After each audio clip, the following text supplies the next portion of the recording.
Sa ngalan ng buong natin, pag-aari kanyang angkinin.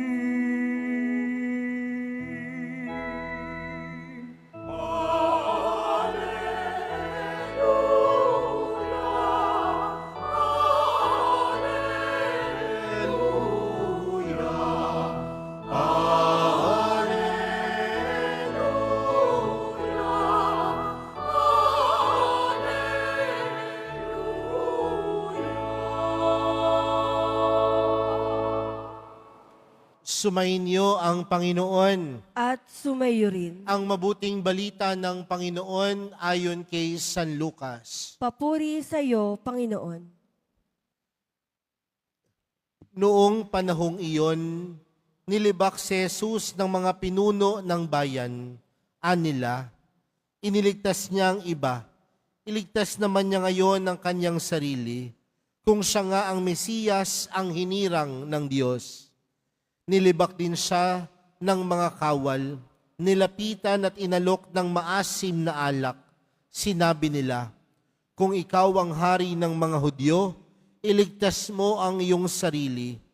At nakasulat sa ulunan niya sa wikang Griego, Latin at Hebreo, ito ang hari ng mga Hudyo. Tinuya siya ng isa sa mga salaring nakabitin at ang sabi, hindi ba ikaw ang Mesiyas? Iligtas mo ang iyong sarili, pati na kami. Ngunit pinagsabihan siya ng kanyang kasama, hindi ka ba natatakot sa Diyos? Ikaw may pinarurusahang tulad niya.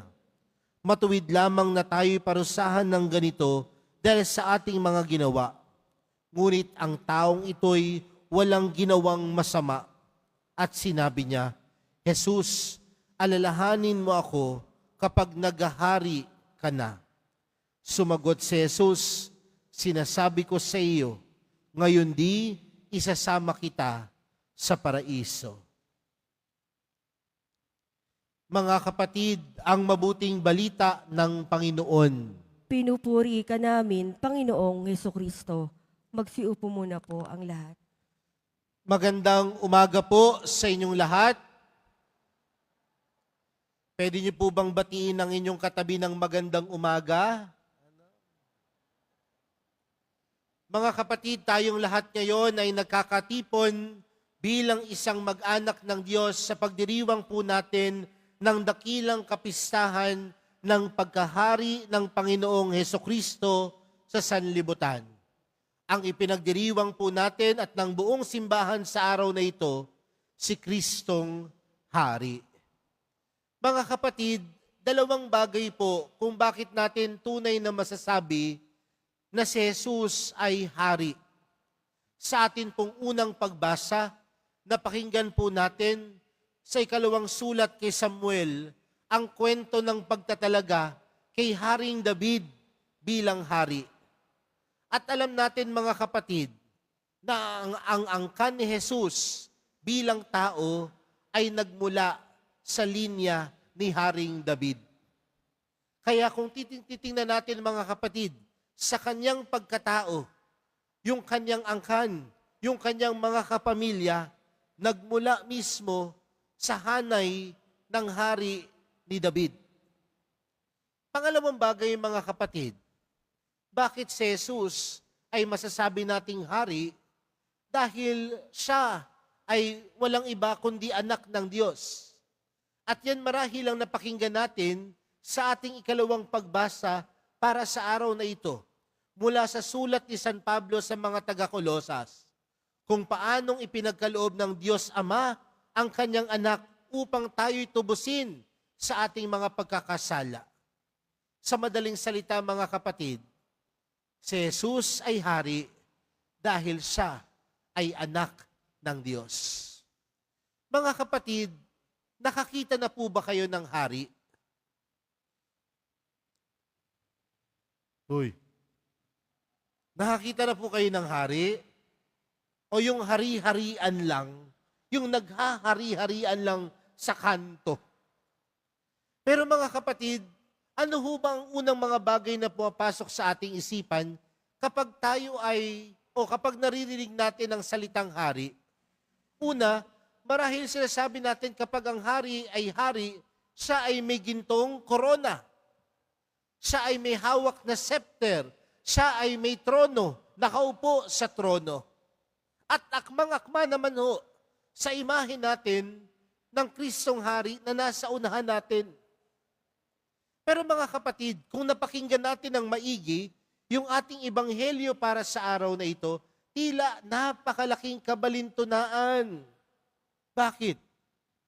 Dahil ang kwento na ito ay kwento ng pagpapakasakit at pagkamatay ni Jesus sa krus. Si Jesus, hindi nakaupo sa trono, ngunit siya ay nakabayubay sa kahoy na krus. Si Jesus, walang magarbong damit. Sabi pa nga doon sa kwento, marahil nung nakapako si Jesus sa krus, wala siyang saplot. Si Jesus, hindi nakasuot ng gintong korona, ngunit ano ang suot ng Panginoon? Koronang tinik. Napakalaking kabalintunaan, mga kapatid, kapag sinabi natin ang isang hari, makapangyarihan. Pero mga kapatid, naniniwala po ba kayo na si Jesus ay hari? Naniniwala po ba kayo na si Jesus ay makapangyarihan? Ang kapangyarihan ng Panginoon ay hindi kapangyarihan na maging makapangyarihan lang sa iba. Kundi saan nagmumula ang kapangyarihan ng Panginoon? Sa kanyang kapakumbabaan. Diyos na handang maglingkod. Diyos na handang mag-alay ng sarili. At sa kanyang kapakumbabaan, ano ang ipinagkaloob sa atin ng Diyos? Ang kanyang pag-ibig, ang kanyang pagmamahal. At yung pagmamahal na iyon, nagdulot sa atin ng kapatawaran sa ating mga pagkakasala. Ang kapangyarihan ng Diyos ay hindi lamang basta maging makapangyarihan sa sanlibutan, kundi ang kapangyarihan ng ating hari ay kapangyarihang magmahal at magpatawad. Di ba ho, napakaganda ho nun, na yung Kristong Hari pala natin, tunay siyang makapangyarihan, pero yung kanyang kapangyarihan, nag-uugat sa kapakumbabaan, pagmamahal, at pagpapatawad.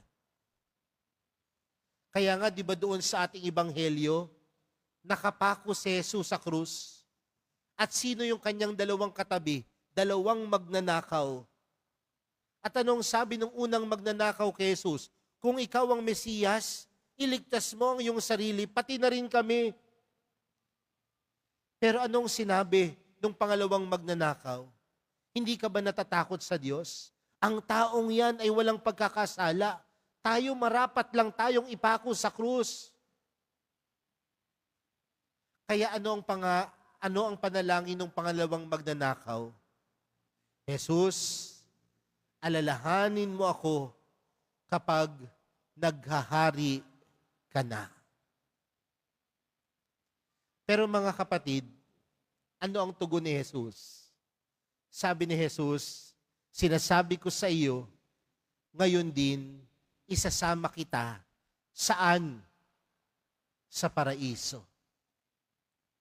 Hindi sinabi ng Panginoon, ngayon din, isasama kita sa aking kaharian.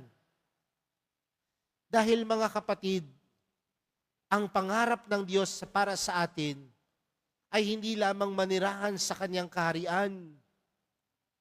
Ngunit ang pangarap ng Diyos para sa atin ay manirahan sa paraiso.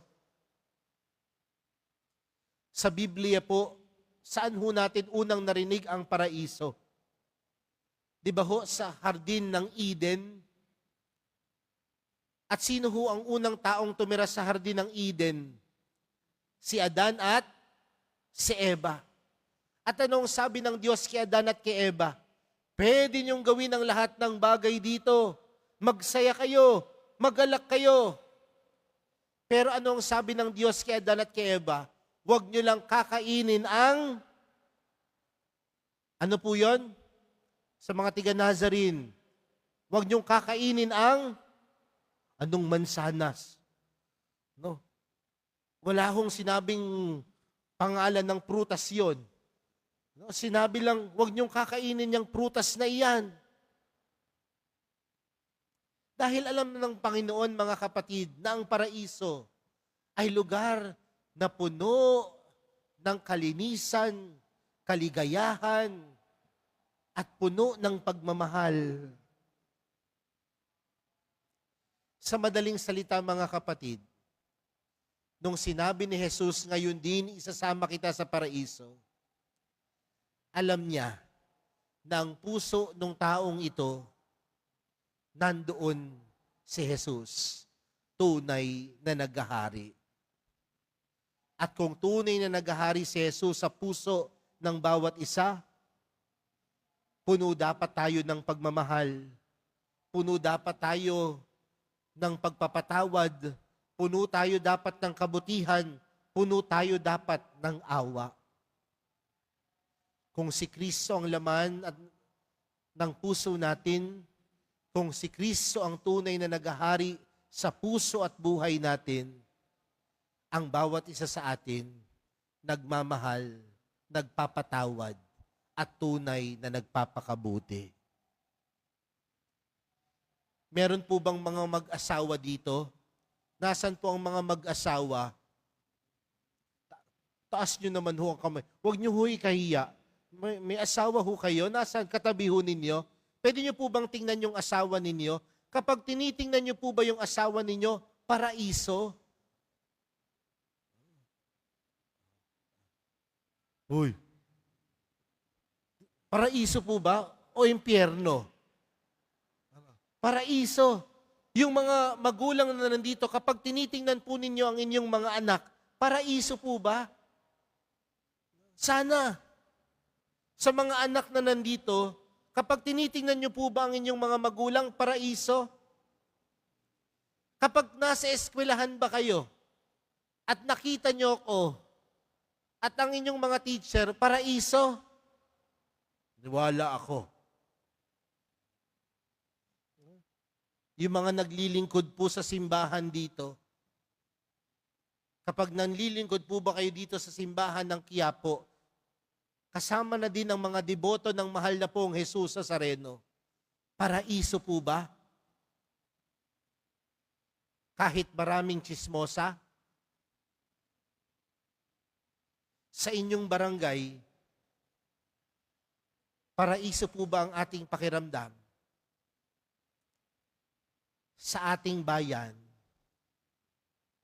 maraming korupsyon, maraming kasinungalingan, marami ang nagnanakaw, paraiso po ba?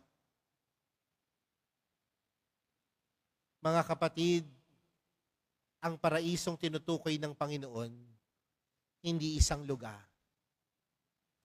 ngunit disposisyon ng bawat isa. Kung ang laman at naghahari sa puso natin ay si Kristo, tunay na tayo'y pupunta at makararanas ng paraiso. Mga kapatid, sa pagpapatuloy po ng ating banal na misa para sa araw na ito, ngayong kapistahan ng paghahari ng Panginoong Hesukristo sa sanlibutan, pinapaalalahanan tayo na ang pagkahari ni Jesus ay tunay na makapangyarihan dahil siya'y may kakayanang magpakumbaba, magmahal, at magpatawad. At kung ganin din ang disposisyon at puso natin, tunay nating masasabing nakararanas tayo ng paraiso dahil tinuturing natin si Jesus bilang Kristong Hari. Panalangin po natin, mga kapatid, na ang bawat isa sa atin, ang puso ng bawat isa sa atin, ang maghari, walang iba, kundi ang mahal na pong Jesus Nazareno. Amen.